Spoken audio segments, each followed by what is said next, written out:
Ha ha ha, welcome to the empty house. It's the spookiest house. Man, yeah, why isn't this song on the Creepy EP or the Creepier EP? Oh, I'm sorry, what? I'm doing a thing like you can't understand what I'm saying, like you can't understand the song. Oh, I get it.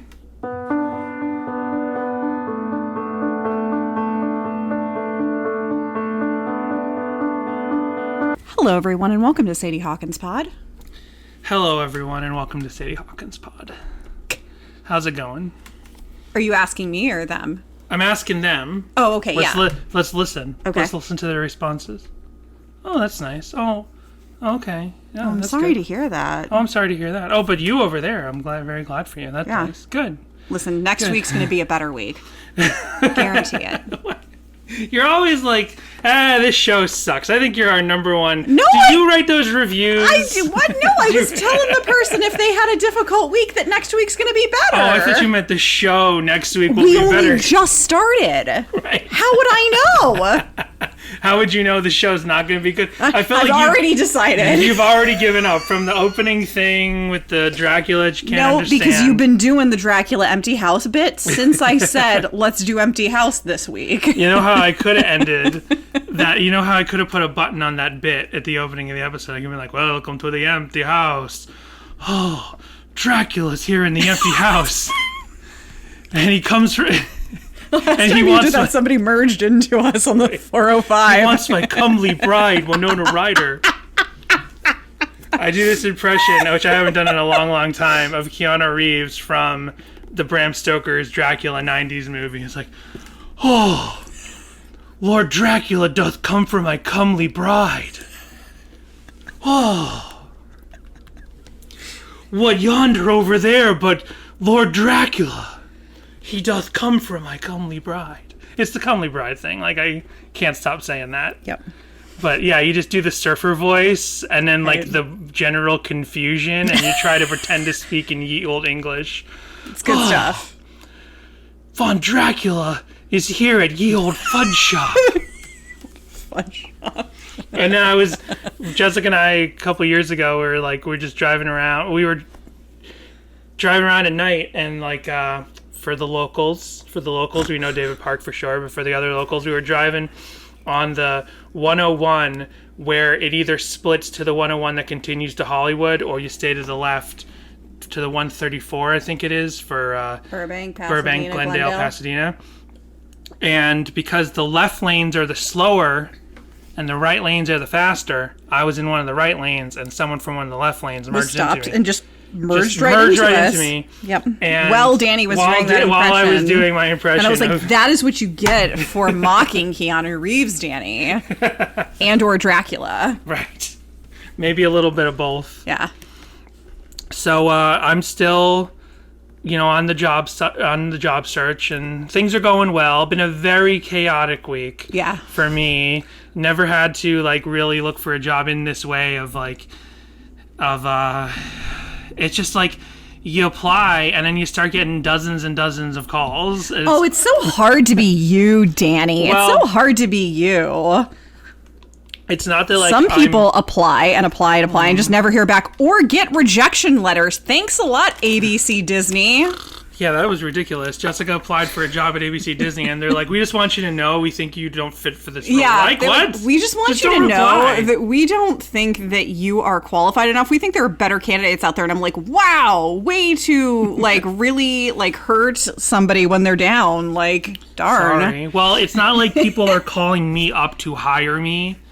It's that I didn't know this. It's been 8 years since I've applied for a job. You go on all those Monster and ZipRecruiter sites. Oh, we get it. You used to be stable.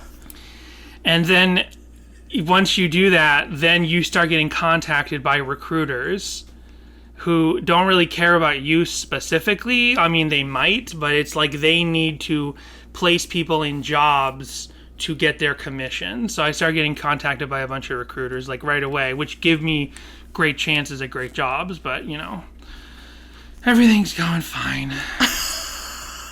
You you sure about that? Yeah, well, I'm glad to be out of that previous job, to be honest. So we'll see what the next chapter brings. It just basically forced us into the next chapter. Maybe the next chapter of Sadie Hawkins Pod. Oh. Maybe I'll get a job with Relient K working on the next album. Call me up. It's like, hey, we need you to... We hear all the great... You do all that editing on the podcast. We want to hear all the... We want you to come on over and edit our new album. I'm like, okay. Because that's how albums work. Edit the album. Edit the album.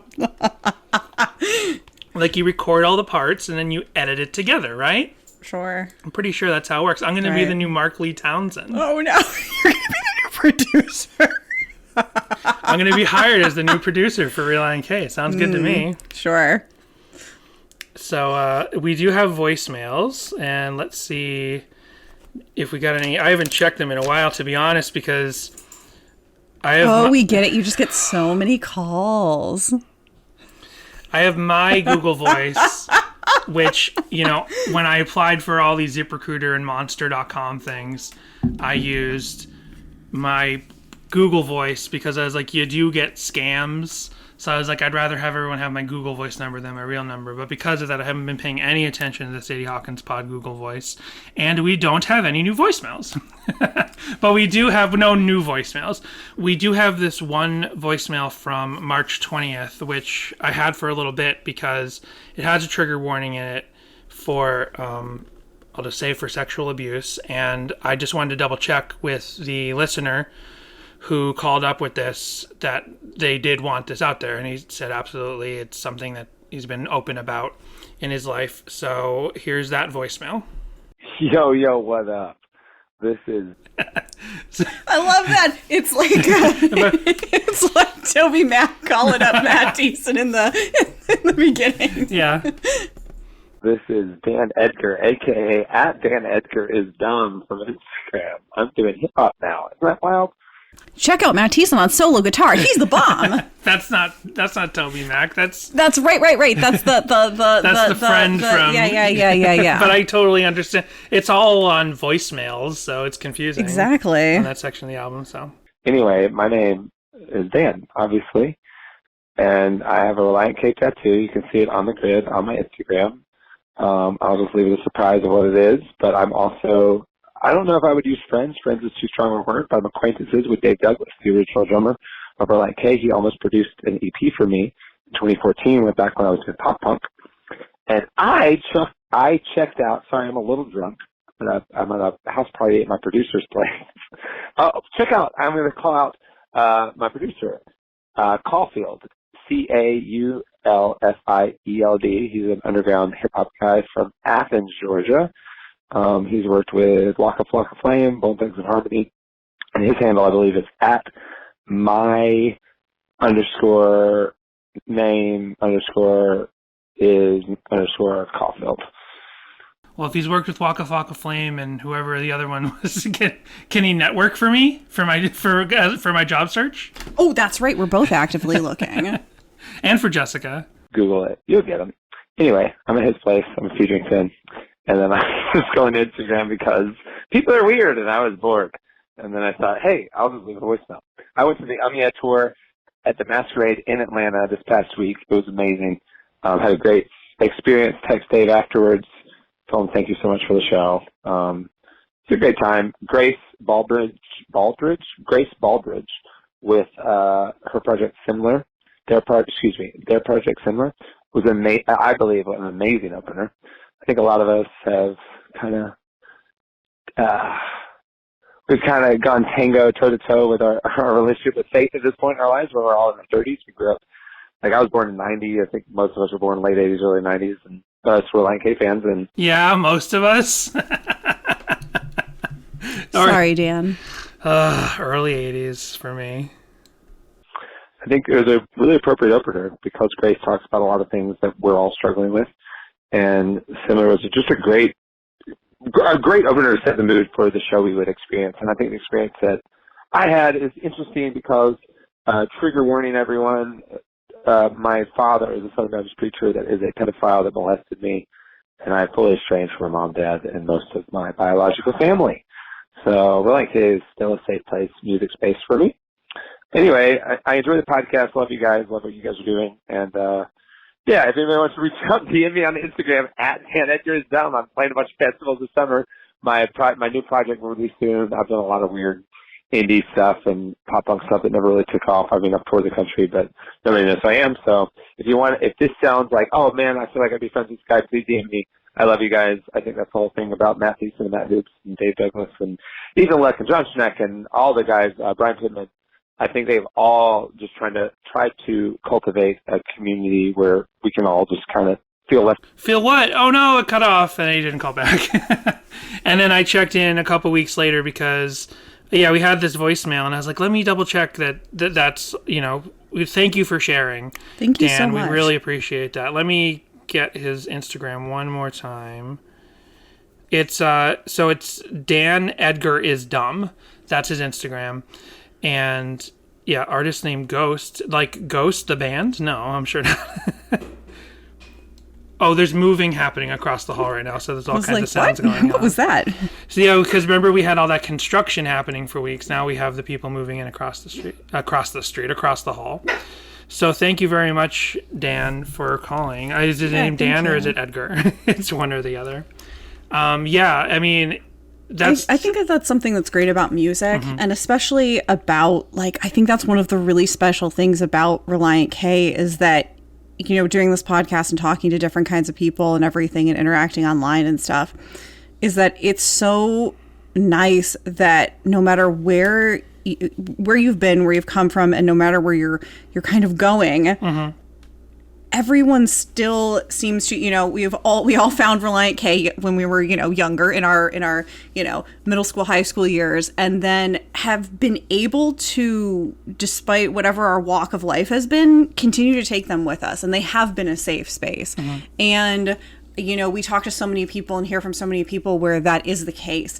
And I think that that's just so wonderful because how many bands can you say that with? Especially how many faith-based bands can you say that with? And right. I think that that's just really great and that they definitely have, this is definitely an open and a loving community. And I just think that's really, really special. Yeah. And I'm so glad, this is stuff we've been talking about ever since, Yeah was announced in the way that it was with Grace Baldridge opening for it and everything, that it's really cultivated this community, like Dan said here. And I think it's always the message that Relient K has put forth in terms of inclusivity and being a safe place. And, the cream just keeps rising to the top in terms of the community that Relient K has really cultivated. And anything that's happened in the last couple of years, I'm sorry if you feel like Relient K has changed, but they actually haven't. It's exactly the same band they've always been. Maybe just some of the lyrics aren't exactly what they would write anymore, but I don't think anything that they're doing now or any way they're presenting themselves now is in any way opposing to the larger picture of their entire discography and their entire way they've presented themselves. So, I mean, now they might be a little less judgmental of, Vanessa and Justin, but probably justice for Justin, justice for Vanessa. I'm just looking. I was trying to figure out Dan's music, but I can't figure it out from the Instagram. Can't find any links. Sorry. I was about to plug you, but I couldn't figure out where to find the music. So, but we will definitely check out some of Dan's music later. But this week, we're checking out your favorite song, Jessica. Indeed. Here we are in the empty house. So how did this come up? It came up last week. We were talking about something with, I don't remember week to week. My goodness, how am I supposed to remember these things? I just remember we were talking about Empty House and, it has... Because Kai called me out for my boomer take. Right. We were talking about the deepest cuts per album. Yeah. In my thinking, which also turned out to be the thinking of Clint from... Metal Up Your Podcast, just coincidentally I heard an episode about that, is you have to take into account what's an album cut, and then you can figure out what's the deepest cut, because just because something's a deep cut It can be an album cut as well. Which cut is the deepest? Exactly. So it's Flower. I'm pretty sure the deepest cut on Air for Free is Flower. But Jessica wanted it to be Empty House because it's just the song she skips the most. You know, and then the other thing is Deep Cut is definitely a subjective or subjective. I don't know which one it is right now. Which one is it? I don't know. I was just going to say that I can listen to all of Air for Free front to back, no skips, with the exception of Empty House. Yeah, so that's the big dirty secret of this podcast is that It's not even a secret. This is the only song, Subjective the one and only song I actively dislike on Air for Free. Right. And that's fine. That's your opinion. That's a subjective opinion. That's a subjective opinion. I feel so bad because I feel like I've been hard on songs the past few weeks, and we realized that you've been what on songs?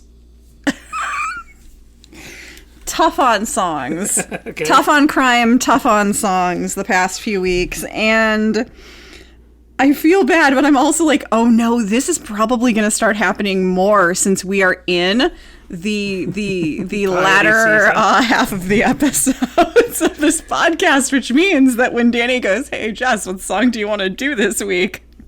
Previously, if he gave me a few options or whatever, I would pick the song I wanted to talk about. Fun to talk about. You know what's so funny is because our whole existence is copied from the format of Blink 155. Our whole existence, maybe your existence, sir, not mine. My whole existence in life, like the divine creation that is our life, comes from Blink 155. Oh my gosh! Bless they horrifying. From whom all blessings flow. Oh no!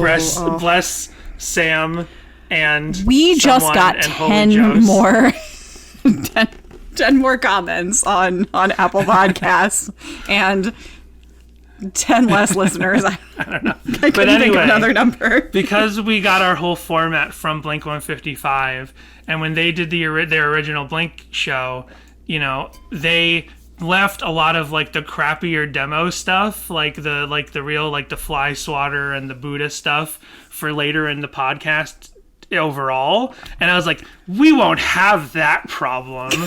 Relient K's only got the one demo, and it sounds like a Fat Wreck album. It's perfect. It's going to be great. We're not going to have the problem. Let's do a demo album song next week. Okay. But we were like, we're not going to have that problem of a bunch of bad tape hits demos late in the existence of the podcast. No, what we did to ourselves is leave like a lot of the deeper meaning, like less fun overall. Like eventually we're going to have to do a Deathbed Part 2.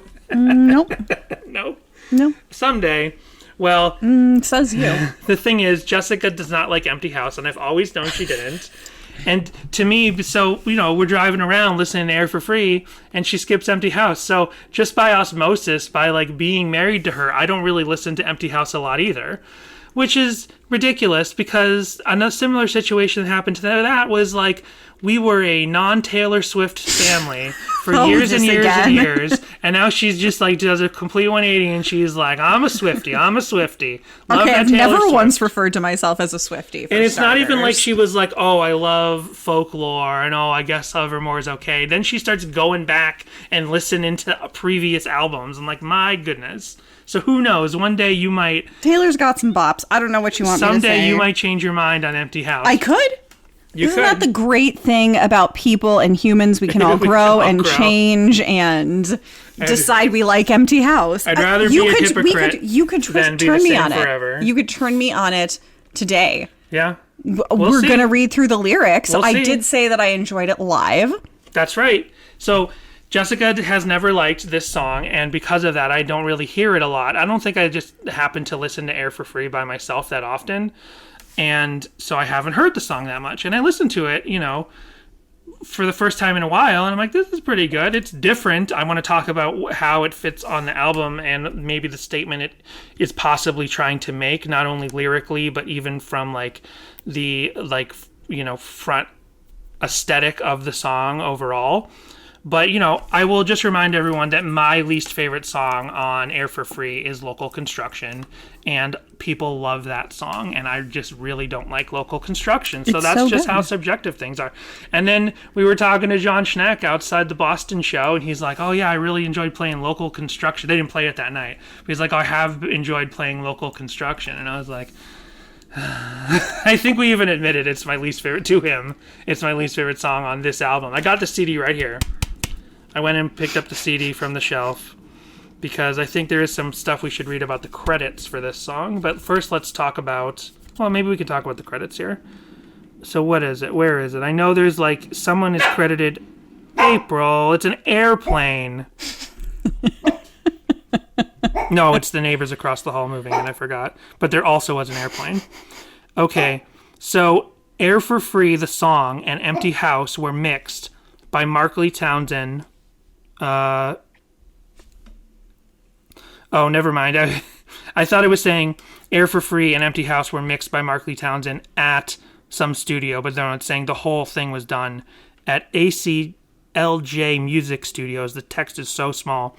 But it's just letting us know that Air for Free and Empty House were specifically mixed by Markley Townsend, as opposed to everything else was mixed by Steve Marcantonio at Blackbird. Yeah, I actually have a note here from the Chorus FM interview that we come across every now and then about Empty House. The interviewer said, one of the cool deviations you throw in on the record is Empty House, where you do some Bon Iver / Kanye style vocal effects. What is what is it like playing around with that? Or are they just Owl City? Owl City. I was going to say Owl City. Thiessen. The interesting part, I suppose, is I didn't play around with it very much. I didn't know what to sing over the song, so I hit record, and what I did is what the song is, what the one lead vocal is in the song. And then I was like, all right, I'm done. I throw on auto-tuner. April.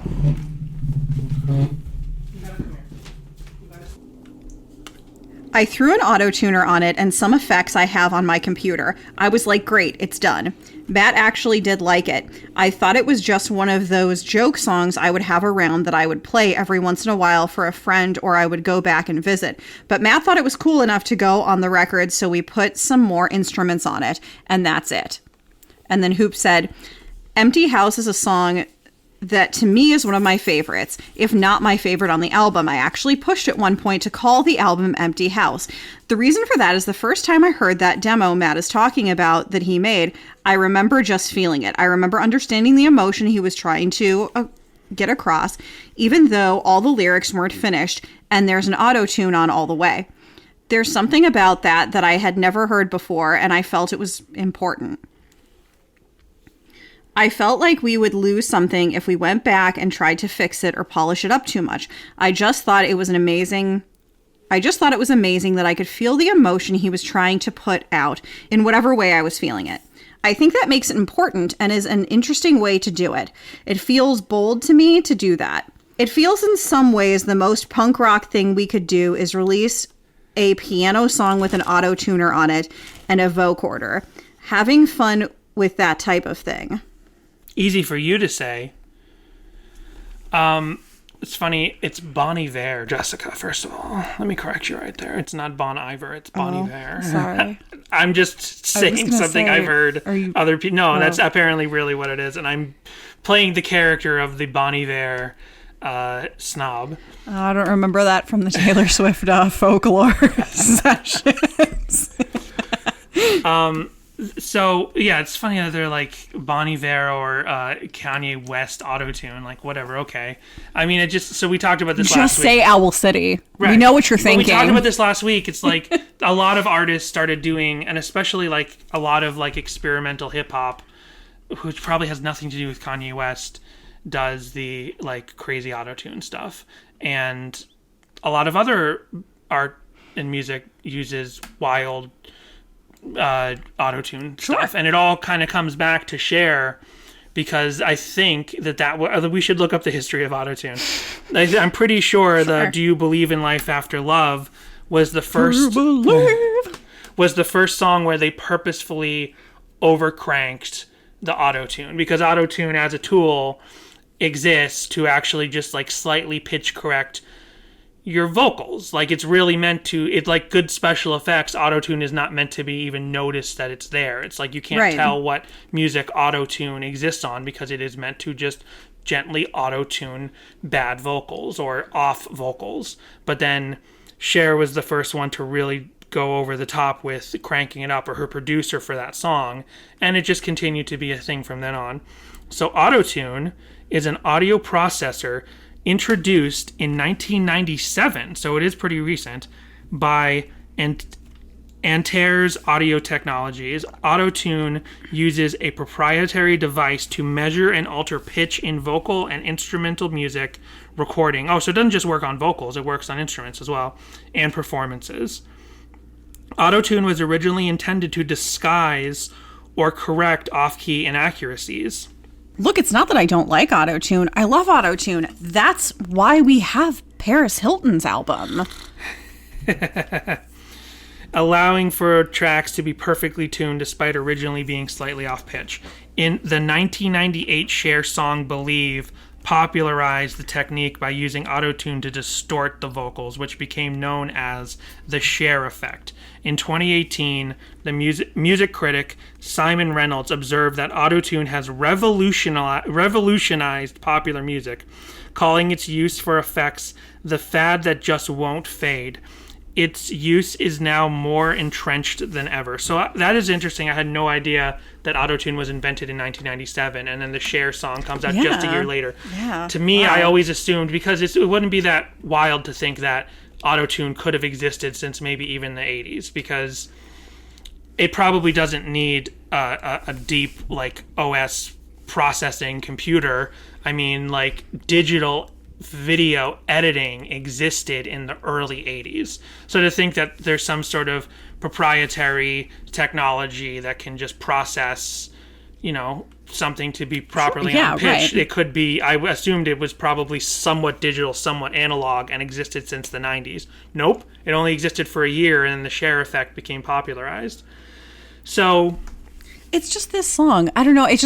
It sounds like when Finn from Adventure Time sings, I'm like, it's just a little too much. Well, it's funny. So maybe Teeson's a big fan. I don't know. I want to talk about this song overall because, and how it fits in this album, because this album is a happy album. Yeah. This album is a happy, and you could say that about every Relient K album, of course. But, Forget Not Slow Down isn't in and of itself simply a happy album. It's a hopeful album. It's also a sad album, and it's an album about loss. But it's not what you would and musically it might be happy, but it isn't just like across the board what you would call a happy album. Right. And, you might even be able to say that something like Forget Not Slow Down isn't flat out from beginning to end a happy album. I don't know. Like when I just said Forget Not Slow Down. 7 years ago. That happens all the time. 7 years ago, with kind of its heavier musical rock and, somewhat at times sort of down, it's probably not down tuning, but just its slightly minor key feeling overall when it's done, and especially with like Deathbed and stuff, it's not the happiest album. Now, Air for Free is a happy album. It's a bouncy, happy album. Like right off from the cover, I'm holding the cover up. Like they're just looking at is this a sunrise or a sunset? Do we know that? I actually realized I'm not 100% sure. I don't remember, and we've talked about this before. I just can't remember now. There's that blog about the creation of the artwork. Yeah. Well, here they are looking at a sunrise or sunset, happy image on the back, looking at a beautiful vista. Like, this is a happy album. And then just look at the songs. Like, even a song like Bummin' may be like a little like silly, but it's not a depressing song. He's just like, I'm bummin'. I've said it before. This is the roly poly oly of Relient K albums. Yeah. Like those first 4 chunk of songs on the vinyl sequencing, I like feel like I'm a kid watching like roly poly oly stroll around his town again as a kid. Like, yeah. It's adorable. But then some songs like God and Elephant Parade and Air for Free might have some wistfulness in them, but they're still upbeat, happy songs. Then you have Empty House, which lyrically, although what do we know lyrically? We have to get into that because the lyrics aren't published officially. Lyrically, it is like a throwback in a way to Forget Not Slow Down. It is the most lyrically downturned song. And it's in that way, it's kind of a standout, or if you look at it badly, a sore thumb on the album. It's like a completely different take. But then they layer it with this almost ironic, like in-your-face auto-tune compression, like this over-the-top pop thing that almost kind of is, in some ways, could be taken as kind of a mockery. I don't know. I don't think that was what was intended, but it's kind of like an artistic pop statement to take this very heartfelt downbeat song that is clearly about loss, but then to put like this experimental sort of, if overcorrected autotune is the fad that won't fade away, and it exists in experimental hip hop, and it exists in like party music, everything from that whole, like those two pretty diverse concepts, and then here you have what is kind of a poppy song with some experimental aspects. So I feel like this is almost making a comment, and I don't know exactly what that comment is, and I feel like any assertion I make is probably wrong. Just by the odds of it, I'm probably wrong, but I'm like, is the assertion here that maybe this is a depressing song and they put this like bizarre concept to its face with the way it's presented as to kind of mock it or disarm it, or say like, hey, I'm sad now, but I'm always smiling and goofy on the outside, or maybe I'm sad now, but it's not a big deal.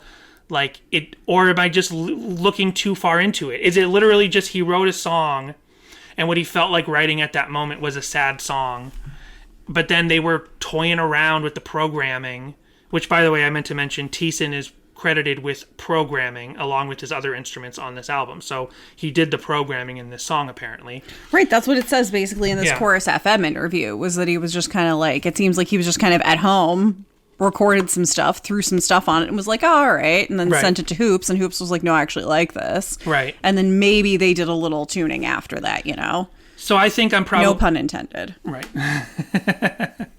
So everything I just said, trying to like, what's the artistic statement here?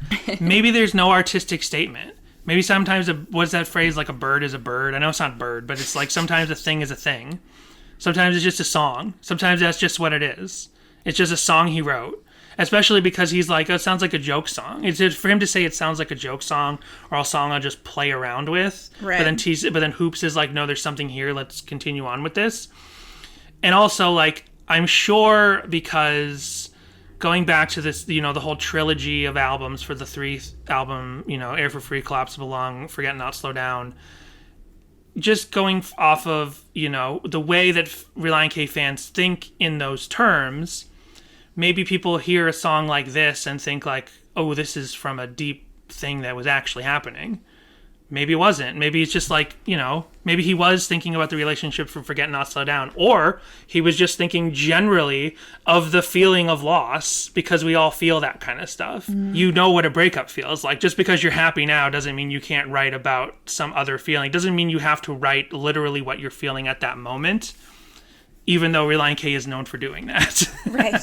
So I don't know if there's any deeper meaning story-wise to like try to say that this is some sort of post-Forget Not Slow Down or post-Collapsible Lung song. I think it just might be like, just felt like writing a sad song. And then I felt like messing around with it because maybe it didn't mean that much to him, that he can kind of like, this song wasn't that important to him, that he couldn't just like screw around with it in programming and find something new that Relient K has never done. Right, yeah. Could be. I don't know. It's yeah, and I feel like a lot of Relient K albums have one sort of like, that's interesting song on it, that doesn't quite fit, that's a little experimental, you know? Like, you kind of had Deathbed from Five Score that definitely was not a vibe with the rest of that album. And then, Benediction, maybe. Yeah, maybe. And the first album, and then, maybe... I mean, I wouldn't say like the joke tracks from stuff like Breakfast in Timpani's or Kids on the Street. That's a very Relient K thing, you know? But just to stretch, to have a song that kind of just stretches the ground, stretches out what a Relient K song can be. And I think a lot of artists do that. And then, I mean, Collapsible Lung is just all of that. Right. That was just like a giant step. Like, yeah. It was all an experimental album. Right. But much like Collapsible Lung, I don't know what it is about this song. The style of it is just not my experimental style of song. Like, I don't know. I can vibe with Scarlett Johansson's album. I love David Lynch's Crazy Clown Party. Right. Like, I can get down with The Residents, but something about this song, I don't know, just kind of grates on me. I don't know what it is. I don't know why. Well, with that, we'll go ahead and take our break and come back and talk about the lyrics. Yeah, we'll just come back and talk about the lyrics because I do have more notes, but let's do it. Let's go to the break. We'll be right back. All right. We just want to take a moment to thank you for listening to Sadie Hawkins Pod. Whether you've been listening for a while or this is your first time, we want to hear your thoughts on this episode, your corrections, and your Relient K memories at our voicemail line, which is 402-95-SADIE. And if talking on the phone isn't your thing, because I know it's not mine, and whose is it really, you can send us an email to sadiehawkinspod@gmail.com or visit our socials at Instagram and Twitter, which are both at Sadie Hawkins Pod. While there, you can also see the visuals we discuss on the podcast each week. You can also visit sadiehawkinspod.com for easy access to all these links, as well as to our merch store for shirts, mugs, stickers, and more. We also want to thank our patrons at patreon.com/sadiehawkinspod, who include Isaac, James, Kendall, Josh A., Timothy, Daniel, Jay, Eric, Joel, Connor, Michael, Samantha, Jimmy Eat Pod, This Might Be a Podcast, Tucker, and Brady. Join our Patreon now for 2 monthly bonus episodes, our entire backlog of bonus episodes, which include reviews of the K's for Karaoke songs and chapters of the complex infrastructure known as the Female Mind book. You'll also get stickers, guitar picks, and a special Patreon exclusive shirt when you've donated a lifetime contribution of $60. Ooh, that sounds like fun. Where can I sign up again? At patreon.com/SadieHawkinsPod. If you want to be a patron of the arts, the fine arts, the podcast arts, there's one place to go. SadieHawkinsPod.com/ oh, wait, no, that's not it. I'm sorry, Jessica! Sorry, I panicked.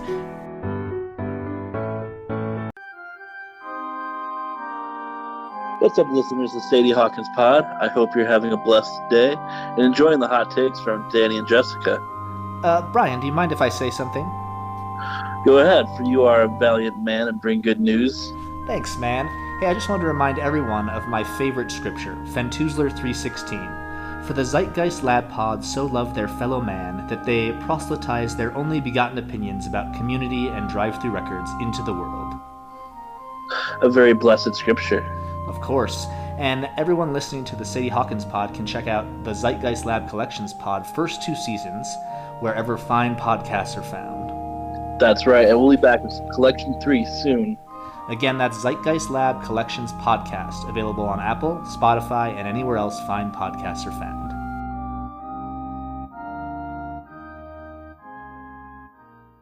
So before we get into the lyrics, one other comment I had on the music is that I also feel like maybe, and it's the thing is, when I say this, before I say it, it might not feel obvious because then the music kind of gets run through the ringer. The song gets run through the ringer of all these other concepts and all this programming and stuff. But I feel like musically, the song may kind of be a Matt Thiessen take on kind of a mix of Bob Dylan and Jacob Dylan.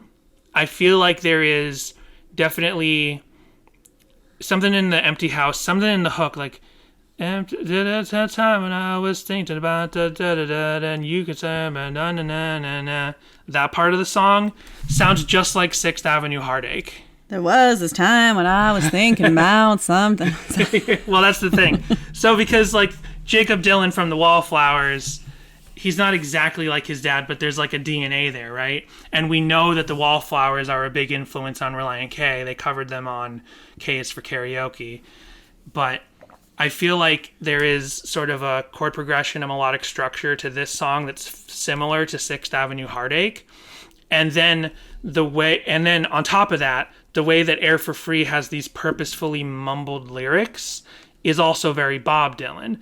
And I don't know if there's any information out there about what specific influence Bob Dylan has been on Matt Thiessen, but it's entirely plausible. And even if it's not, people know the concept. Like if he's a big Dylan Jr. fan, then he's probably has just, maybe it's, even if he didn't do this on purpose, it might just been something that kind of like struck a chord. Because there is a similar, if you start doing a Jacob Dylan impression, it could pretty quickly devolve into a bad Bob Dylan impression, and maybe that's what Thiessen kind of was inspired to do here. Just an idea, just a thought. You don't believe me, Jessica? What is your problem? I didn't say anything. I was already over on Genius and reading the About section where it says, Empty House tells the story of a lonely man following a breakup. The auto-tune used in the song is an odd feature added by Matt Thiessen in the production of the record, giving the song a slurred feeling and making some of the words unintelligible.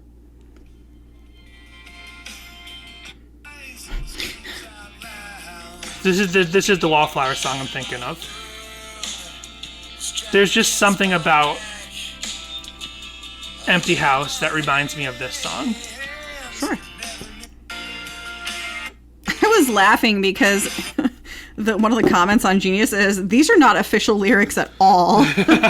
Official lyrics would be very helpful, as Matt's auto-tune slurs are very difficult to discern at points.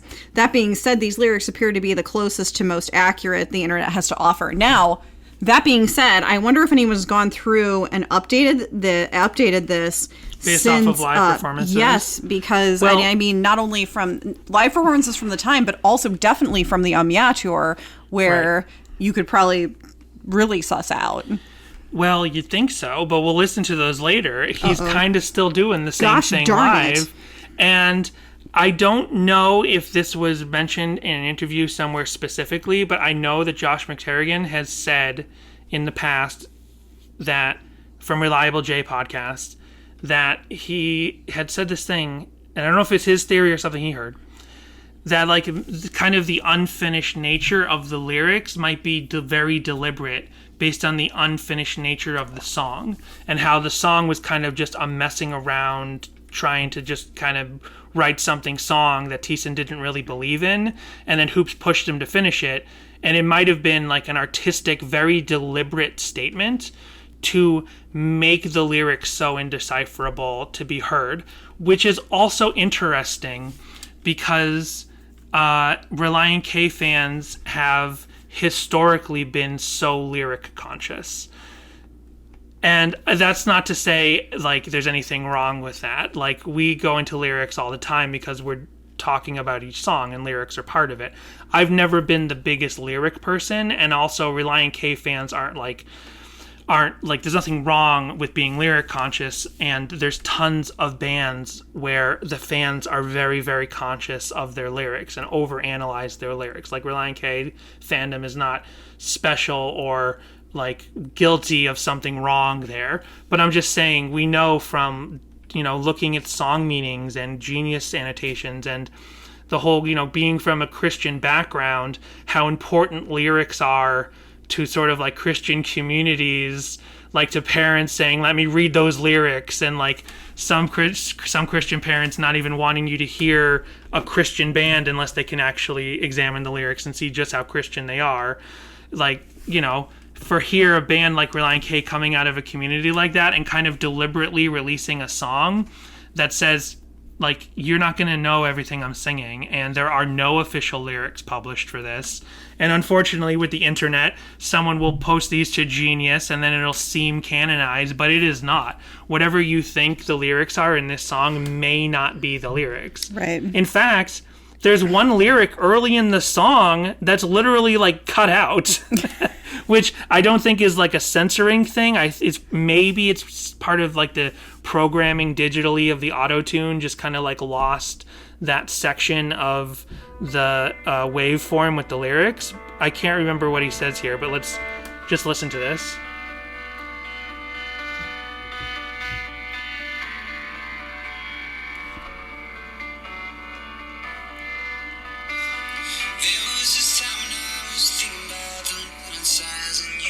There was this time that I was thinking about it literally drops down. Yeah.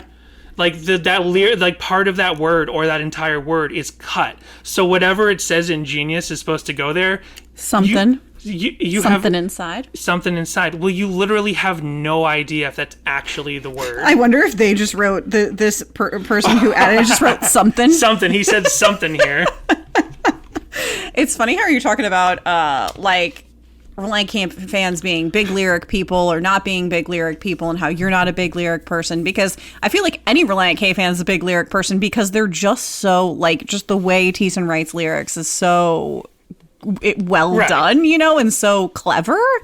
I remember that we actually learned, it was like part of some sort of a unit in English class where we were learning to analyze song lyrics when I was in high school. Oh, well, where's that? We did, I know, right? Nowadays. Well, the thing is that I try not to do it so much with this because I'm like you've said, things can be subjective. So it's like, you know, you kind of are like, oh, everything's supposed to be this one thing. But when you kind of open up your mind a little bit more, you can be like, oh, well, I don't necessarily want to commit to that sort of thing, you know? Whereas, like, our teacher had us analyzing Buffalo Springfields for what it's worth was one of the songs and other boomer hits. Interesting. You know, one other song that I just remembered, I forgot to write this in my notes, but you know, one other song that this feels like sort of a retake of in a little bit. What? Oh my gosh, yeah. Totally.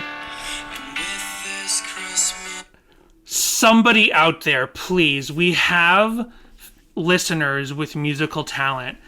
I am begging you, somebody do a cover of I Celebrate the Day with an over auto-tuned lyrics, with over auto-tuned vocals. Please, somebody do. I mean, someone could do a mashup, like a flat-out live mashup of I Celebrate the Day in Empty House. But what I really want, someone go do a piano cover of I Celebrate the Day, and then do the Bon Iver, Kanye West over a Cher effect on the vocals. That would be amazing. And then, you know what? If you do this, I don't want to make promises. I don't want to make what's happening. I don't want to make promises. But if you do this, we'll work together to figure out how to get it like officially published and on Spotify and stuff, because it should be. I want this to exist in the world in an official capacity, not just as a SoundCloud or YouTube cover. I don't know how much that costs. I know Greg from They Might Be a Podcast. This might be a podcast, and I know, like, we could talk to JC Keith. They officially published their Air for Free Reimagined. So we got somebody do this. Somebody out there do this. We don't go around asking for covers anymore. We did that in the early days of the podcast, that people stopped asking responding. For covers and parodies, and nobody does it anymore. Right. We got one parody ever. We got one parody ever, and we get a couple of covers. We got one for God. We got one for the song God. We got one for the song College Kids. But we don't get a lot of covers anymore. So, deep dive time, because we're going to go over these lyrics. Oh, boy. So, over on Genius, I love, and I mentioned this last week, how open bracket, verse 1, close bracket is annotated. Okay. So, when you click into that, it's just a link to the Chorus FM interview, basically. It says, recorded in what appears to be a single take. Thiessen originally intended this song to not be part of this album, calling it a quote-unquote joke song. After hearing it, Hoops connected with its lyrics and intention, and it was kept on the album. And then they quote the Chorus FM interview. So the lyrics, as stated on Genius... There was this time when I was thinking about something inside, and you could think the same thing that you want, and everything about you, everything is, and get this on my mind. Right. I'm crazy now. You've got this some days, and out of town to get this step right. Mm-hmm. Sure, if you say so. It still gets my heartache, yeah. There's so much give and get, and you've come and gone until it's done right. Mm-hmm. Excuse me, until it's all done right. I get that. Like, you got this some days, and other days you just got to get out of town. You got to step right out. Sure. Kind of get that bit, yeah. Sure. Chorus. An empty house. Time to get myself back home. Nothing but an empty house. Living without you. An empty house. Time to get myself back home. Nothing but an empty house. Living without you. Verse 2. You got this thing about you. Everything I think about you is gonna go and make me something else. You've been a smile on my face for about these 2 past days. And you believe it's true. And I believe it too. And everything's gonna be all right when you say, I've got this thing about you. And then the chorus again. And then verse 3, which is all annotated. There was this time in my life you had this minute, but it lasted, for many days. And I don't know what that is. But everybody knows that I'm about to mumble out some. And that's the last time I could say it with a straight face. I don't know what I'm doing tomorrow. And baby, I don't want to do it unless you are. And that's where it cuts off. Right. So let's see what this annotation is. Matt mumbles this line out at the end of the last phrase, calling himself out for not having wisdom in his relationship. He is obviously confused by the situation he is in and doesn't truly know how he got in the mess he's in. He fell blindly in love and couldn't see where his destination lay. Okay. If you say so. The thing is, like, I don't feel like overanalyzing these lyrics because I feel like that is the point. I feel like it's supposed to basically just be a tone, and then that's it. And I don't know if you're supposed to like put a story. I don't think you're supposed to put like a narrative to this song. I think it's just supposed to be a feeling, a vibe. And then that's it. And that's as far as you're supposed to take it. And personally, that's what I think it is. Yeah. So there is a comment to that last annotation. Andreas Flores said 4 years ago, I think this might have been part of the recording process. Like maybe in his head, Matt replayed the previous lyrics and saw that it sounded like nonsense. And in the heat of the moment, called himself out a la, that was terrible from Mood Rings. So yeah, just, I don't know, interesting. Hard to say. Hard to say what the lyrics are there. And with that, we'll go to our break. Just kidding. Then I had an article I wanted to read. It has nothing to do with the song, and it's not a new article. The only other thing that I have from the deep dive is that Owl City has a tweet from 2017 that said, in the basement of an empty house, I slept on the floor like a vagrant. And then it's a picture of a piano, like a well-lit piano and chair. So yeah, that's what I have for that. And then, so yeah, new article from April, not song specific, but I just thought it was kind of a neat article to maybe share. This is from Ed Ballant, from canonrep.com, the repository. So this is a Canton, Ohio based news outlet. The boys from here.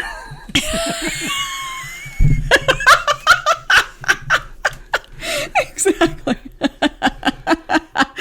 And this article was published April 13th, 2022.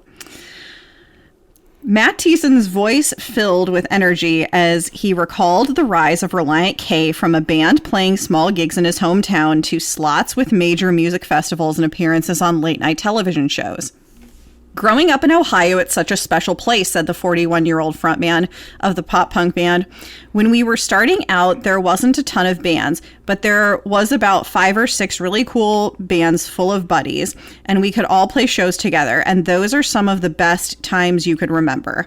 More than a decade has passed since timing and circumstances converged to launch Relient K from obscurity to mainstream chart success. A spot on the Vans Warped Tour and impressive record sales, all while transcending the Christian music scene where the band started.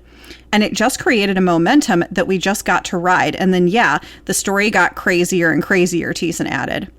The Alive Festival, playing things like that, and for the first time someone wants your autograph, and I thought, what is my autograph, and that sort of thing. And yeah, we think about that stuff all the time, and it's pretty crazy how it's changed our lives. Thiessen took time to chat by phone a few days prior to Relient K's concert at the House of Blues in Cleveland late last month.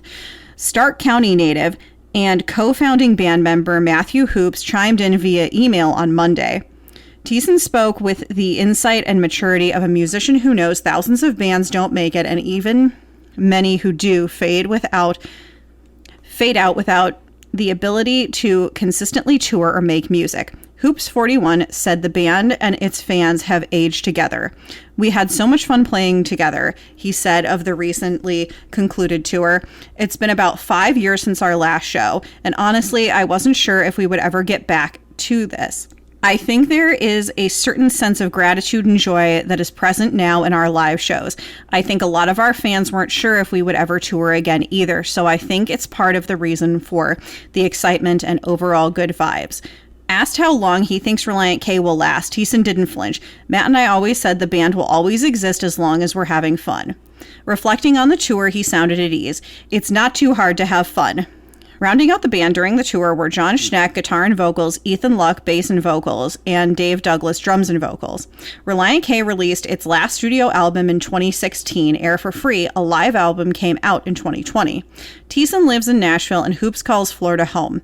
We do have a goal for making another album someday, said Thiessen, who co-produced Owl City's #1 song Fireflies in 2009 and writes new music regularly. Logistics in this band have become a little difficult. It's just about getting together, and it's about figuring out where and what and when and how. But it will happen. I have faith that it will. Oh, they still have faith. See? He said right there. Touring re-energized the band, Hoops observed. I'm excited about what we can make and how we can make music that feels important to us after all these years, the guitarist wrote. I don't really think about hanging it up at a certain point. I think that Relient K will always kind of change into whatever form it needs it to be for us, and that's a pretty cool place to be. I don't think we are too concerned with retiring or doing a farewell tour, but hey, you never know. The future is undetermined, but that's what makes it exciting. Edited for brevity and clarity, the rest of the conversation and email exchange follow. Okay. Just how edited for brevity? Not very. But I did think that it was interesting to sort of talk about those, how they did say that there are seeming to be plans for future music. So right. I just, when I came across that this week, I thought that was kind of interesting. I mean, we've always stood by that. There's a lot of Ohio talk. I will tell you that much in the rest of this article. We've always stood by that there was no intention for this hiatus to have lasted this long, as it did until the Yeah tour, that things were stirring before the pandemic. You know, so I think that just helps to support that feeling. It was, I mean, when we started this podcast, I was not, in 2019, I was not under the impression, I was not worried about the idea of Relient K never being a band again. I'd been listening to music since, because, unlike Dan Edgar is dumb said, I was born in the early 80s, and I've seen enough bands, and I know bands after a long time will go on a hiatus, and then they'll come back with an album after 5, 6, 7 years, and it's happened. So I was not worried about Relient K, but, you know, other fans were, and, I just say you have to let go, let God, like, have faith. The Lord, it is in the Lord's hands, and He will, it is all part of His plan. Still Ohio proud. It's definitely the people, Thiessen said. You know Ohioans are unlike anybody else. I miss the vibe. I still get back to Ohio all the time. My sister lives down in Columbus, Sunbury, Ohio, and my mom ended up moving down to Apple Valley, which is kind of in between Canton and Columbus. I'm always there, and it's a very similar vibe to where we grew up. And I don't know, I feel more relaxed. I feel more at home when I visit Ohio more than anywhere else. But it's always a thing in pop punk culture to kind of dish your hometown and be like, I got out of here, I need to go on the road and see the world. We were joking about that the other day. And you go on the road and you end up seeing the back alley behind some venue in every city. And that's where you hang out. It's funny. Hoop said Ohio helped shape the band. I think we've always held on to a little bit of a blue collar / DIY approach that feels uniquely Northeast Ohio. I noticed that kind of, I don't know, gritty approach in myself and other things too, like running my guitar pedal business 1981 inventions. I think so many pop punk bands that came out of the early 2000s were from the coast, California, New Jersey, etc. We weren't cool enough to be lumped in as Midwest emo. Part of it is wearing our roots proudly on our sleeves, and part is explaining where we are coming from and why we are the way we are. Oh my gosh. So we haven't gotten to it yet, but this Sadie Hawkins dance fan video that comes up all the time is posted in this article. I think they might have accidentally put it there thinking it was the official music video. There is no official music video, and Right. that's the one by the person from my former coworker. Was that Sadie Hawkins dance or was that Pink Tux? Oh, Pink Tux. Yeah, I wonder how many people see like fan videos and think like, oh, this is the official video. Right. I know it has happened. Yeah. I have seen comments, not specifically for that Sadie Hawkins dance video, but for other stuff where people are like, when I was a kid, I thought this was the official video as a comment under a YouTube video, because now YouTube's been around for long enough. And I'm sure it continues to happen today. It's like, oh, if it's a video, if it looks good enough, it has enough views, you might accidentally think it's an official video. I love this new retirement village near Los Angeles, and it just looks so depressing. Look at this. It's not real. It's just clickbait, but it's like Take a screen cap. So it's like pictures of these little like mini tiny homes with yellow and then grass. right underneath, this is all Zergnet like links, Pavement? and then right underneath is like an old man sleeping like Yeah, it says, sadly. what causes excessive daytime sleepiness? Some may wish they realized this sooner, and he's in a chair that would not fit into one of these tiny homes. There is no retirement plan in Los Angeles. You can't afford to retire. Actually, maybe your retirement plan is like Florida. I don't know. Just like everywhere else in the country. Everyone gives Florida a hard time. As soon as you're all ready to retire, you know exactly where you want to go to. Mm-hmm. Don't even try it. So, Dan, what do you have for us this week? I have a couple of things, and maybe some of this stuff will help you learn to like the song a little bit more, because there's some surprising versions. So what do you want to do? Do you want how do you want to do this? So okay, hold on, we should listen to the live version. So here's, before we get into the fan stuff, here is a 2016 performance of the song during, oh yeah, you know what, like someone called up and said they would have thought maybe Empty House was like, or someone's called up and said they were surprised Empty House was played on the Yeah tour. But then when I looked into it, it is played, pretty commonly enough during the Searching for America tour. So it's not like that surprising. It was a song they were interested in playing, And so in 2016, it was done with the full band that toured with Switchfoot, with Relient K on that Switchfoot tour. So here is an upload in Fresno 2017. Oh, sounds way back. Squarespace's commerce tools are essential to running my... Oh. So this is uploaded by Gladys Spanhead. Gladys S-P-A-N head. One word, all one word. 5 years ago. So, so this is like late in, that Air for Free era. January 21st, 2017, like the very last legs of the Relient K Switchfoot tour, and right before Relient K would go on hiatus, and everyone would assume they were broken up forever and would never get back together. Which era was that, Dan?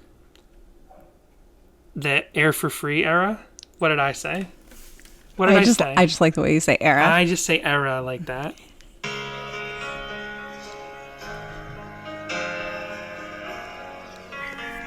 And with this Christmas... There was a time I was thinking about intimate size and everything, the same thing that you want. Everything about you, the things that get this on my mind. I'm crazy now. You've gone some days, now one time we get to separate. I figured out those first lyrics. There was a time when I was thinking about my penis size, and that's what he said. That is. Go to Genius. Update it right now. Let's see. User Sadie. User Sadie Hawkins Pod. Get my heart aching. That's how many days you go till it turns and die. Empty heart. Time to get myself back home.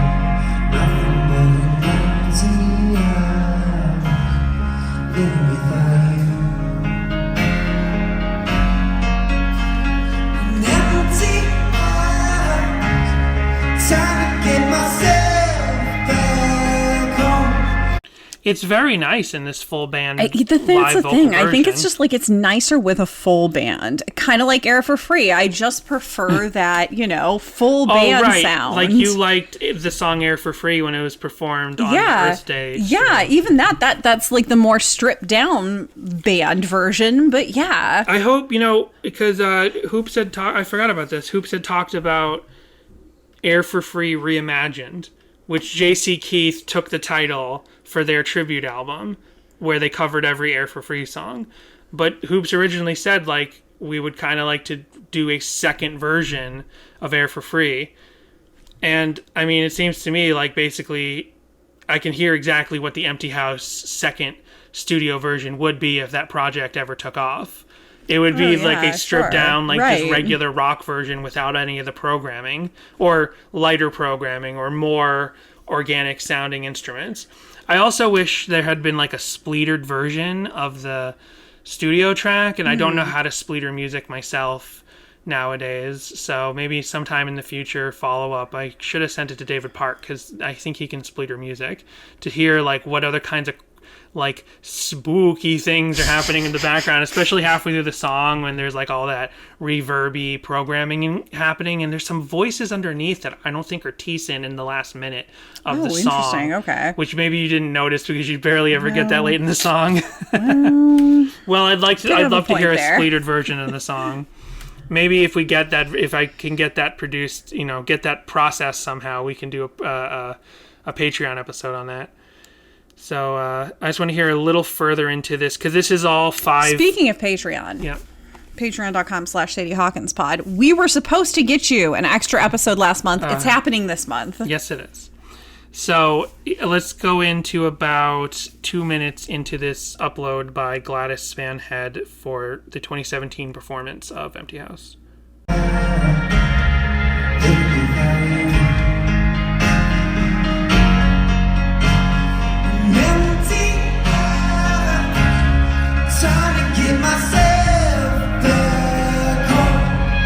Seems like it's just kind of a vibe for this particular kind of live performance. Mm-hmm. I mean, we'll hear some performances, but like, was it a full 3.5 minutes when he played it? When we saw him play it in Boston, I don't feel like it was. It's just kind of a groove, in this 2017 performance. Very interesting. So here is a Boston performance. We were there. This is uploaded by Rocker Mom MSM, who I realized like we come across her videos all the time, and she was there in Boston. And not only that, but when we got to the line early and handed out stickers, she was at a point in the line where she was, because I had never seen her face before, and then I saw her on all the social media posts later, so I feel bad that we didn't go up and talk to her, but she was at a point in the line where like the line had to break to not block a door to a store, and that was just the cutoff for me. Like, I can't go up to any more strangers because it's a emotional wear to go up to strangers and tell them about your podcast. And then later I realized that was her. Yeah, because we've seen so much of her footage. Like, she loves Relient K, and she's uploaded tons of footage over the years. So here is this Boston performance of Empty House that was caught, and it was the second to last song in the set, I remember, because we were there. If you're listening, sorry we missed you, Rocker Mom.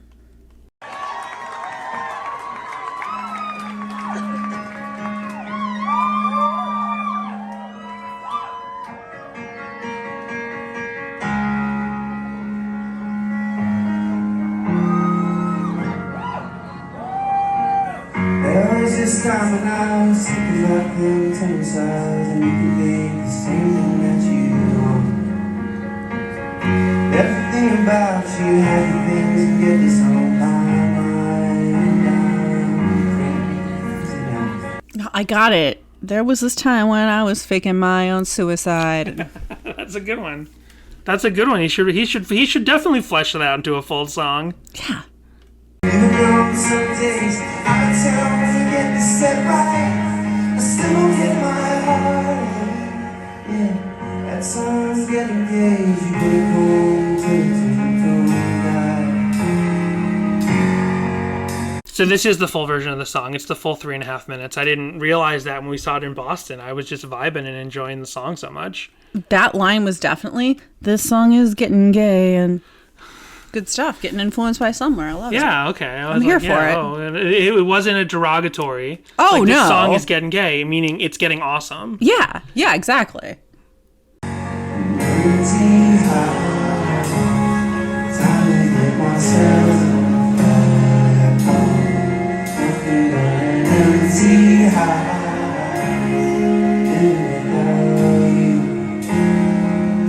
I didn't even remember that the drums were coming in. Like, in my mind from that night, it was just Thiessen on piano the whole time, and everyone else just kind of standing around. But no, they're coming in with a little guitar. Everybody came in with a little bit of something. Oh, okay. I don't remember that. Oh, yeah, they're all rocking a little. Okay, I don't remember that. I felt like it was just Thiessen the whole time. That's not my memory. Just a little ghosty guitar, Oh, spooky hoops. Spooky hoops with this spooky process Is Spooky guitar. Hoops actually the little sheep boy? Go to SadieHawkinsPod.com to get your little sheet boy shirt. It's fully transformed and fair use. It's inspired by, but not completely the original design. So those are the two live versions. I guess they're closer than I kind of remember. I honestly, if I hadn't just double checked that, I would have been like, yeah, it was just like Thiessen on the piano the whole time, and everyone was tuning their guitars waiting to play "Be My Escape." I thought it was like a 2-minute. That is not how I remember the night. So now, what I was going to ask you before we went to those two live versions was, how do you want to do this first? Do you want covers? Well, these are is technically choosing between two different kinds of covers. Do you want more traditional style of covers that we do on this podcast, or do you want to hear the two club remixes? I would love to hear the two club remixes. So let's start with the club remixes. This is by How to Be Invisible. That is the name of the channel, and I checked, and It's the only song that they've ever released a remix of. They never did more with this channel, but from 5 years ago, they uploaded the Relient K Empty House Air for Free How to Be Invisible remix.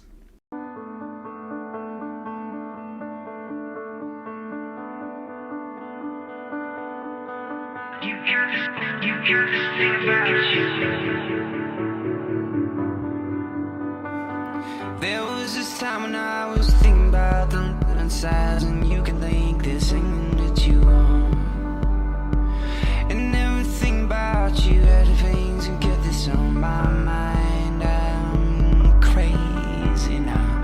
You got some days and now time we get to set right, and still get my heart ache. Yeah, that's all I can engage. You gonna get home and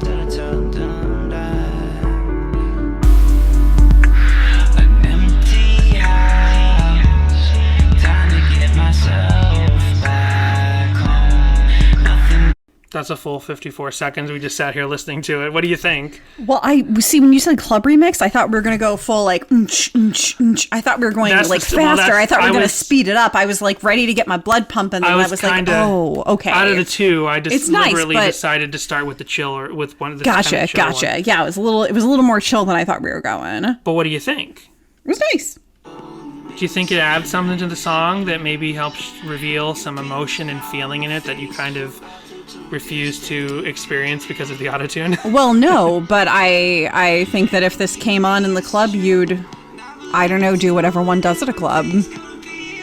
take some drugs. I guess don't we know. don't know enough about club music to know dance? when do they play chill beats. They must play some chill beats at some point in some clubs, like slow dances and stuff.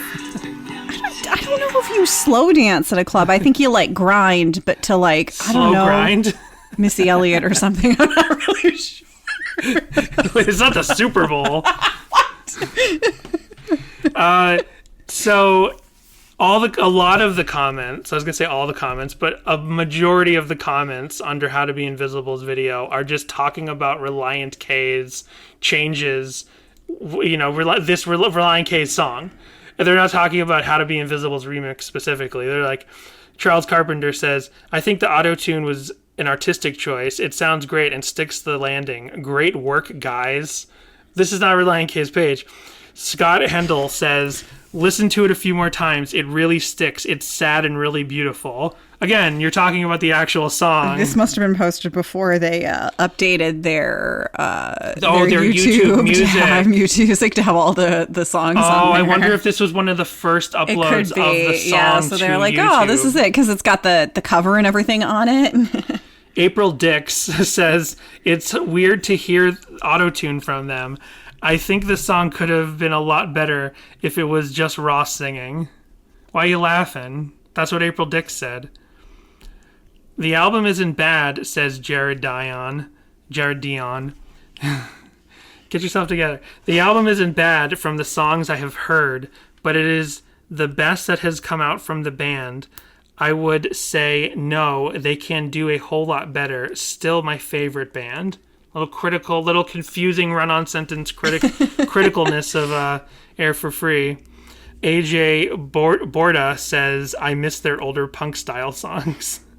Me too. Can you imagine you just started listening to this, though? It's like this. Do you think this is the official Relient K? Right, Relient K stands for club. Yeah. You're like, what? You're like, oh man, they really have changed. I don't know what I was expecting after Collapsible Lung, but it wasn't this. Well, this might also be kind of chill, but I just kind of remember this having a lot more mixing going on. This is uploaded by Nomadder. Oh, it's Nomadder. So no matter, but mad like the word, like you're mad, and then it's one word. And I explain all that so you can go look it up for yourself. But here we'll play some of it. This is the Chill Pill remix by Nomadder. See now, you got some days and downtown it gets so right. It still get my heartache.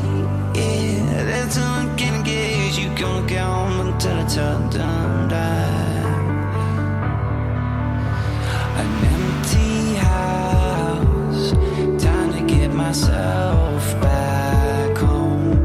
Nothing but an empty house, living without you. An empty house, time to get myself back home. Nothing but an empty house, living without you.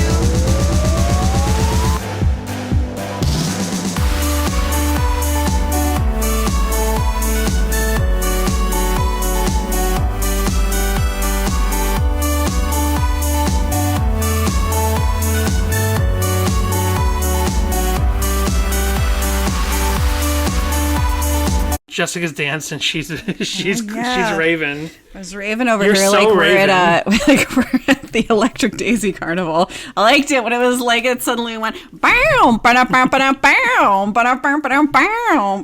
That's like, it's so funny that's like the club melody. Bam, ba-da-bum, ba-da. Is that Prodigy? I don't know, Yeah. but that's like the thing. It's like, my name Smack is my this guy, and I'm bitch here up. to say, Bow, like, it's ba-da-bum. like the sifted out trope element, like the final element of like you just go down, dun, dun, dun, dun. It's like that's all that's left when people think of club music at our age. I've never felt older than I did with this. Sorry. I forgot to play at the beginning. I skipped ahead like 40 seconds, but I did a disservice because what Chill Pill remix here by No Matter it does is it adds a lot of extra melody that doesn't exist in the original song, and that's the kind of stuff I like to hear. I like to see a little extra, like take the song that exists, maybe consider it unfinished, and then like what's an extra melody you can add on top, like maybe a horn line, like it's a ska band. I'm just skipping 3 minutes and 25 seconds in to see what else is going on.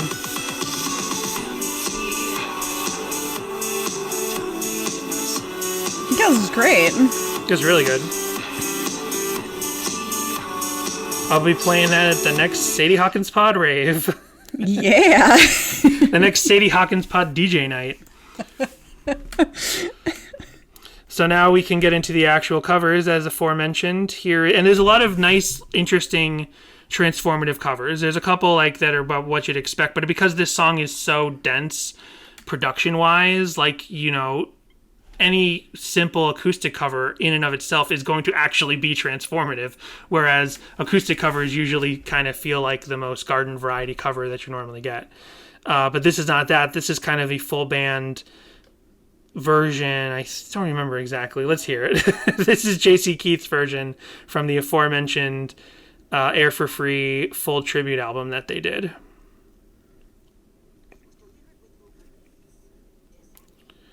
No, you can't eat anything just because it comes from Uber Eats. Oh my gosh. Oh my gosh, I can't believe I ate this toothpaste. It came from Uber Eats. I'm so... this candle, I can't eat it. I'm Gwyneth Paltrow. It's this Uber Eats commercial. It's just a very silly idea. It's just very ridiculous. I just could not believe how spot on your Gwyneth Paltrow was. Skip ad. There we go. Here's J.C. Keith.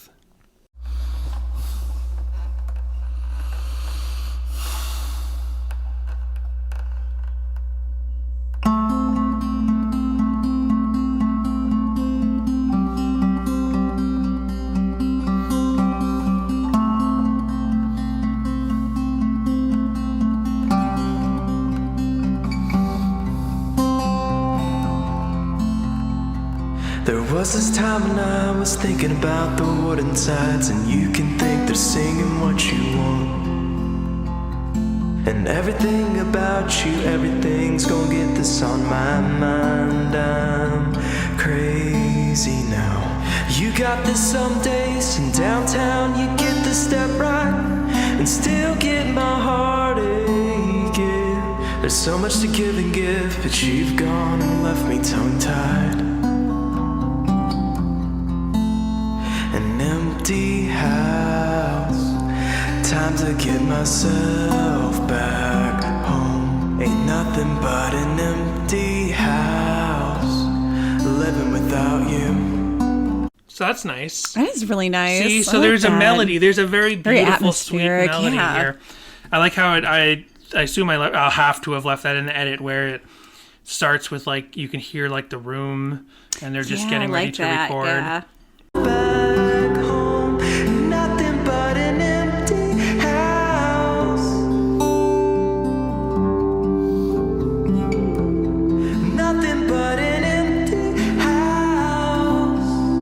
It's just like a Damien Jurado version of the song. I don't know. Is it? You listen to him more than me. Do you feel like this is kind of like... A little bit, yeah. Yeah. So, let's see what else. There's some interesting stuff from what I remember. Here is something that I don't actually see a lot. Now, you know, when you say guitar cover, you know that I unfortunately mean playing the guitar over the studio track. Whereas that shouldn't be the phrase, but it's called a guitar cover. If I say piano cover... We do this every week. If I say piano cover, I think, and most people would think, I just mean someone plays the piano and sings a song.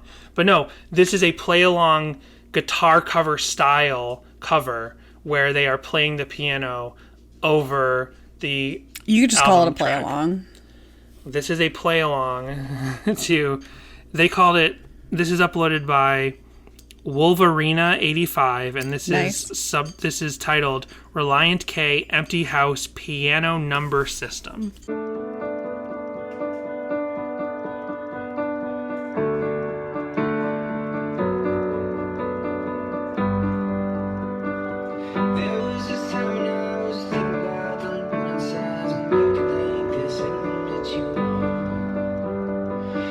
So it's hard to understand exactly, but I mean, I think you can tell if you're listening to this with headphones that the audio from the album is coming from across the room, so the louder piano in the forefront is the person who's covering the song. I was able to suss out a few more lyrics this time, though. Okay.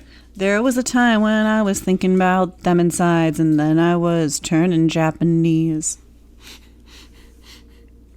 I was like, this sounds familiar. I'm almost there, but no, I couldn't get there before you said it. Let's skip about a minute and 40 into Wolverine 85's cover.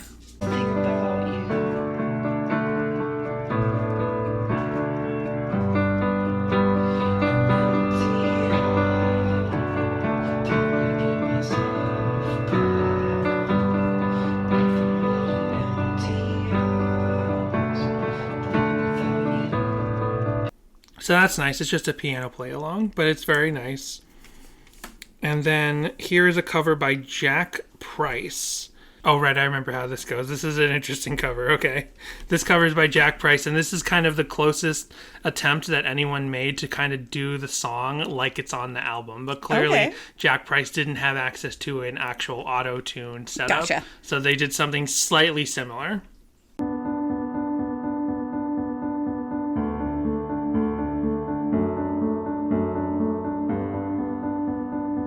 There was this time when I was thinking about something inside, and you can think there's something that you want. And everything about you, everything, you can get this on my mind. I'm crazy now. You got this some days and out of town to get this there right. Still give my heart ache. I mean, maybe that is nice. Yeah, maybe that is some sort of auto-tune thing, but that doesn't sound like a proper auto-tune. That sounds like just some sort of processing with a little like under and over pitch correction happening. I like it. I like the hey, they got the assignment correct, because that is a spooky picture they use there. Their background is just a picture of a spooky empty house. Very old, very dilapidated. I love it. I feel like I'm playing Red Dead Redemption or something. Yeah. And then I think this is the last cover. I don't have my links in the normal order. So let's see. I did Live 2016. Oh, here's an acoustic cover. So then we have two more covers. Here's a acoustic cover by three ladies. This is Soccer Geek for J. Christ. Who do you think they mean? That we've gotten, I think we've been to their page before, possibly. Soccer Geek for J. Christ? Possibly. I don't remember Maybe that. it was a different soccer nerd or something. It was a different soccer. That was also for God. They Maybe? did cover We No? Wish You a Merry Christmas, the Relient K's version, but I don't remember. It's not clicked that I've seen it before. Then again, maybe I didn't see it under Maybe my it account. was like Soccer Nerd for Faith or With Faith or something like that. I swear there was a combination of soccer and geekiness and the Lord. Like Dropkick My Jesus Through the Goalpost of Life. I'm not familiar. Are you not familiar with that song? No. I'll play that. Oh, we'll play ourselves out with Dropkick Me Jesus Through the Goalpost of Life. But first, here's Soccer Geek for J. Christ with their Empty House cover. Maybe it's not three ladies together, but the image is of three ladies. Maybe that's just her and her friends, or all three of them work together on this cover. I'm not really sure. Oh no, it says in the description. Ruth and Adam are two of the best humans in the world and are the reason this recording exists. Also, Relient K, I guess they also thanks to Relient K for writing this beautiful and strange song. Time to get myself back home. Tip's hat walks away.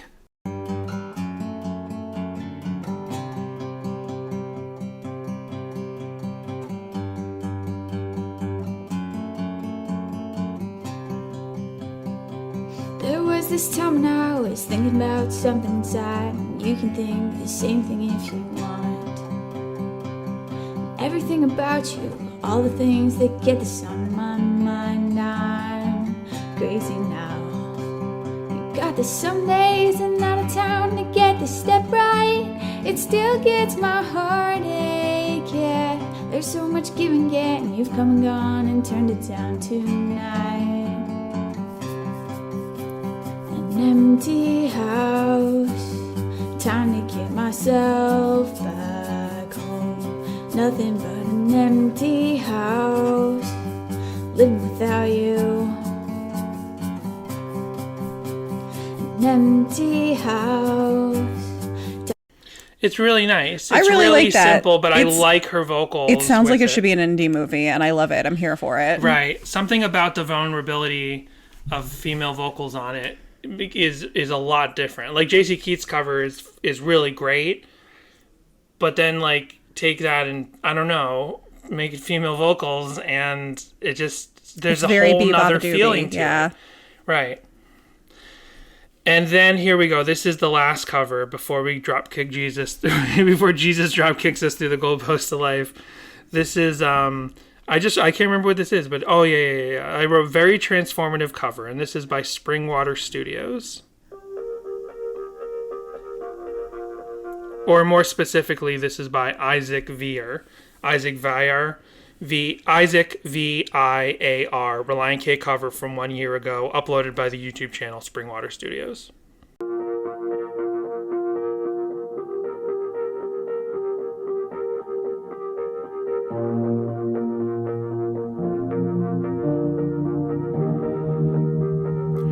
There was this time when I was thinking about something inside, and you could think the singing that you want. And everything about you, everything's and get this on my mind. I'm crazy now. You got this some days and out of town to get the step right. I still get my heart aching. There's so much giving, yeah, you come and go and turn it down tonight. An empty house, time to get myself back home. Nothing but an empty house, living without you. An empty house. I'm fully ready to I really like this. Sit here and listen to all these songs, all these covers. I definitely feel like I'm like floating in some spring water. I love this. Floating in some spring water? Because spring water. Oh, Springwater Studios. Yeah. You remember things better than I do. How do you remember 2 minutes ago? This is what I'm talking about, says Emery Marshall. This is good. I like this a lot. Literally goosebumps. Absolutely love it. Don't you feel like you're floating in like water Ayada Kalhan, yes. And Teddy Berry said this is absolutely incredible. So that's great. That's one of the best covers we've seen in a while. For sure. So, that is the song Nice. Empty House by Relient K. What do you think, Jessica? How do you feel? Do you think you like it more, the same, or less than before we did this episode? I actually think I like it more. You in the episode and the covers have definitely swayed me to the other side. Well, I feel like celebrating with some... I can't believe it, because before we started this episode, Jessica was like, oh, spoiler warning for later. I'm not going to like this song better. And then the cover has helped. I knew it. So I'm going to celebrate. Kick me, Jesus, through the goalposts of life. Oh, wow. Over in neither left nor to right. Straight through. So this is a song about... It's not soccer. We were talking about soccer before. This is football. This is American football. I was going to say that how football is soccer. I totally messed that up. But this is by Bobby Bear. You want to take that again? No. There's music under. We can't edit now. So this is Bobby Bear. And I just heard this song on the radio once, probably on some weird, like, college radio show where they were, like, playing weird old hits. Right. And it's a country song about you being a football and asking Christ to kick you through the goalpost of life. So you get a touchdown or a score or whatever? You get touched down. And so, I don't know, what happens to a football after it gets, like... I don't know, but if it's in the hands of the New England Patriots, I'll tell you what's going to happen. Don't come after me, Eric Townsend. Well, this is the song we're doing next week, so get ready. Well, thanks for listening to Sadie Hawkins Pod, and everyone have a good weekend. Have a healthy and safe New Year. I mean, What do we? You said what we're Halfway doing. to Halloween. You said what we're we're gonna doing. do something off the demo. Right. Oh, Register. We could do Register Operation, or is that one of the ones that's actually a different song? No, that's a it's demo turned into another from song. a little later. Okay. We have Register or William are the only other like really bizarre, rare cuts. Is William we about have other songs Mulder off and of, Scully's child from the X-Files? Oh no, I'm sorry, they retconned that, and now it's, I don't know, Scully and the cigarette-smoking man's child or something. Oh, that series has been out for like 30 years.